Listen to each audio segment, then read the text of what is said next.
single point and click precision CC coming in from Omega Esports. And now, ladies and gentlemen, it's just a matter of time. We're loading into the land of Dawn. Omega Esports versus Todak. The Philippines versus Malaysia. Again, Contra, this is going to set the pace for the rest of M2. Not just the group stages, but even into the playoffs. Because 2 games, I mean 2 series per day, we're basically halfway through the first. That's right, and now, of course, have a glimpse to your favorite players on deck.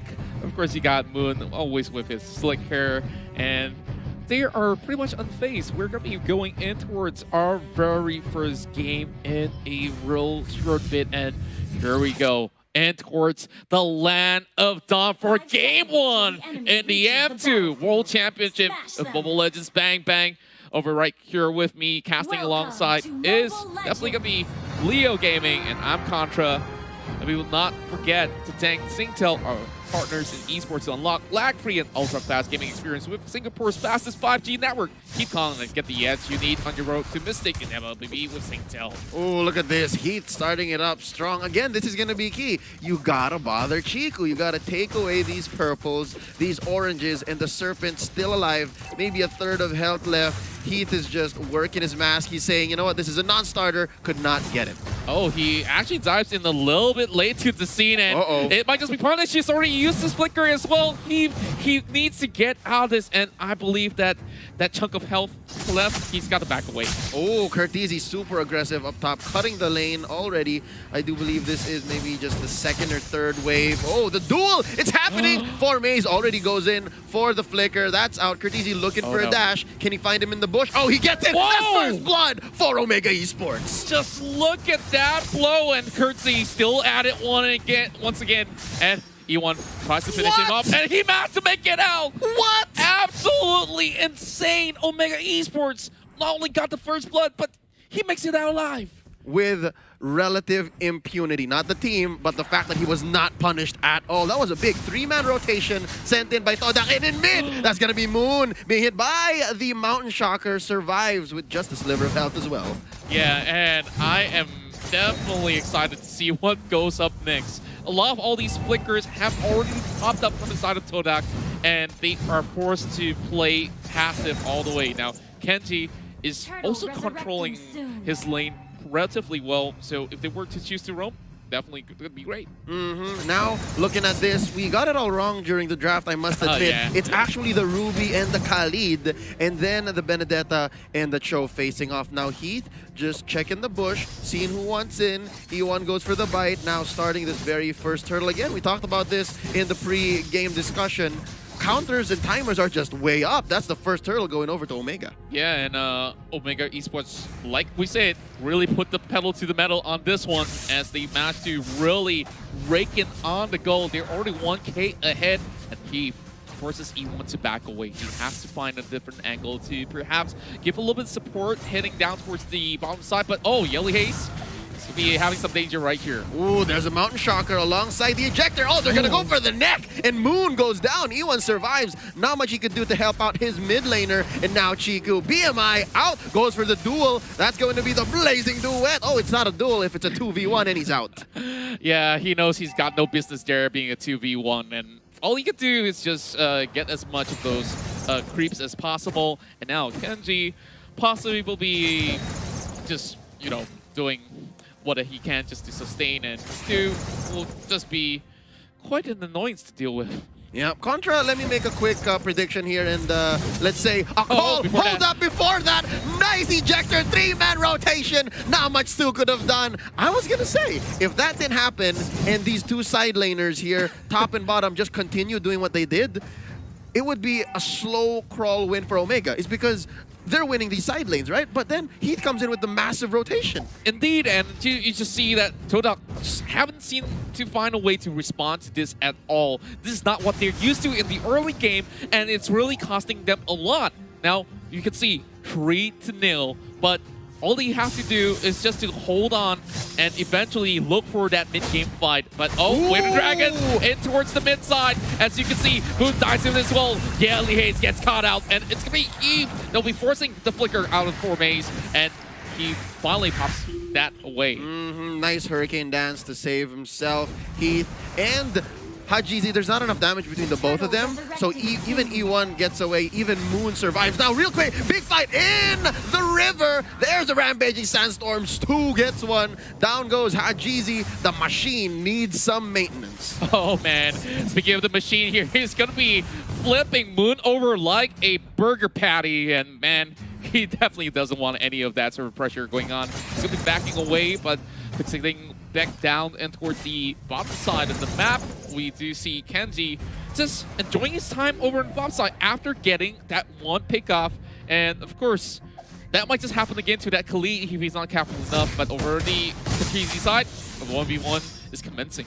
I love it. How top lane here is all about just the mechanically skilled heroes. It's just, yeah, the Shunpos and just the dashes on the Cho versus the parries coming in from Cortesi, and the dashes is infinite, right? But right now, look at this. Kenji, with the help of Hajizi, of course, off camera. That's going to be the Mount Shocker checking him out. Ooh, trap set in. Quick take on the turtle first for a good fight. Here we go, charging it up. Let's see what happens. Blazing the Wet out.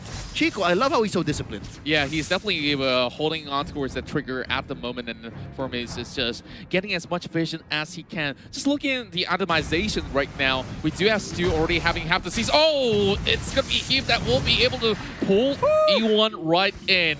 And that is definitely quite a worrisome affair. But, well, we do have the Demon Hunter Sword out as well for the side of Chiku, so that's going to be great. Yep, but right now there's a top lane fight here extending into the river. E1 just hops out. 1,000-pounder to save himself. Oh, there's a flicker and an arrow for good measure by Moon, saving his teammate, and that's going to be another failed engage. Okay, so the first 5 minutes were relatively action-packed, and I think these two teams now respect each other a little more. Now May's looking for an engagement, and he backs out. Arrow finds no target. Blazing the Wet by Chiku, going 1v1 against Kenji. Yeah, I don't think Kenji should pick this fight. He'd get kited.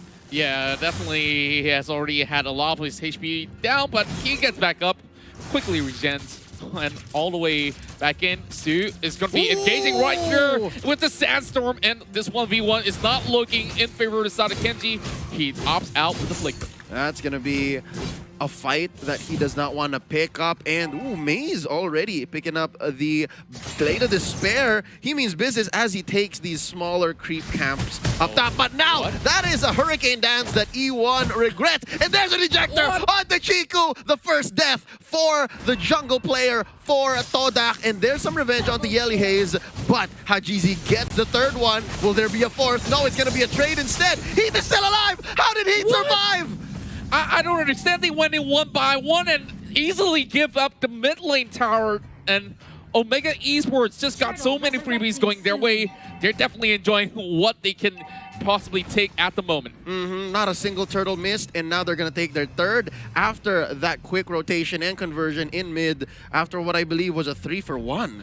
Yeah, and I definitely think it's not even worth it for them to really dive in towards the side of Heath. Like, what do you actually get by just shutting down a jaw hit? Absolutely nothing. And now E1 getting caught out again, and you can just see Heath is just in every single one of these team fights. And already Mr. Fundamentals, as some folks would like to call him, sitting at 1-0-5. And here's the thing, Contra, do note, he is playing with Pull Yourself Together, so you kill him, he comes back all the sooner. He doesn't care. That's right, Leo. Like, all you have to focus on is all these sort of hyper carries coming out online. And oh, one more ejector all the way to the back. They cast the Selena, and Moon is out of it. Picture right now. Omega 8-3. Wow, Moon was just thinking like about what he's gonna have for lunch, and he's like, hold up, there's 3 members of Omega on me. I was not planning for that, and I think Todak, they were thinking maybe a step ahead, and they were like about to rotate, but it was just too late. Again, the fact that Yelia is here, has the Eudora, means he's playing for the neck. He's playing for keeps, and there's another one. Ejector into the back. E1 goes for the Hurricane Dance. They just need one more hit, and oh, not enough smart missiles to finish the job, and there's a hook in by Kenji. Going for the finish is Hajizi. That's a double. Moon goes down finally, and another turret. Well, what can I say? It's just a straight-up stomp right now where you could just see Heath outright bullying this Akai. Every single time he sees that panda's going to go extinct, and seems like there's going to be another one biting the dust. And once more, E1 goes down. Ooh, Stu tried to help. I see that. Stu tried to help. Goes in with the Rampaging Sandstorm. I'll stun him. Let's see what happens. Oh, it's not enough. He survives. He goes back in. And I think Quick Sand Guard would have been a little too dangerous given that Yelly Haze was there as well. Could have gone for the stun. Stop the shenanigans. And right now, the map is looking mad blue, Contra. It's looking mad blue. And Omega Esports, this is what they're good at. Again, they know the steps between A, B, and C. You take them to like maybe J and K, things get a little shady, but it's not going to happen because they get another one. Stu goes down in mid. Kenji gets caught out. Oh, he hooks him in. He hooks him in. They despair. They. I'm sorry. I'm losing my words. It's because it's just too crazy. What was that? The flicker and hook. The flicker and Wow. hook. We got to catch a replay if we can because that was absolute beauty. I'm lost for words, but you know what? Go ahead. Go ahead, take the Lord. I think Todak is pretty much done for now. That was ridiculous. That was, what, 3 people underneath the turret. He goes for the hook, flickers away, feeds Chico and the rest into the rest of Omega Esports. That's the wrong team, but you know what I'm saying? Like these stickers, Okay. yeah, they're in other groups, but wow, Omega Esports sitting at 14-3. That's right, and maybe they're sending signals. It's like, hey, Alter Ego, are you watching this? Like, we're coming after you next. Evos SG, check it out. Oh yeah, and the list goes on. I wonder how many more stickers do we see because early on we saw Moon pop up that M1 sticker, but yep, this Hurricane Down is going to be setting up, and they might just actually get Heat right across, but he is in safety. Stu gets caught out instead, and Cortese looking for blood, hunting for Chiku as well as Moon. He's already inside of the enemy's base. What? And he doesn't care. Drop that missile arrow as much as you may. I will take out your inhibitor turret on the top lane. He caught it with much gusto. He's like, I'll take it. Don't give it to Hajizi. I'll take it. Now Chico running for his life in his own base. This is not a good spot to be if you are Todak. And it looks like they're just focusing on the base right now. Ladies and gentlemen, it's just 11 minutes and 15 seconds in. Mid lane gonna be as well. The next target, another ejector onto E1. And ladies and gentlemen, it's just a matter of time. That's gonna be game 1 going over to Omega Esports.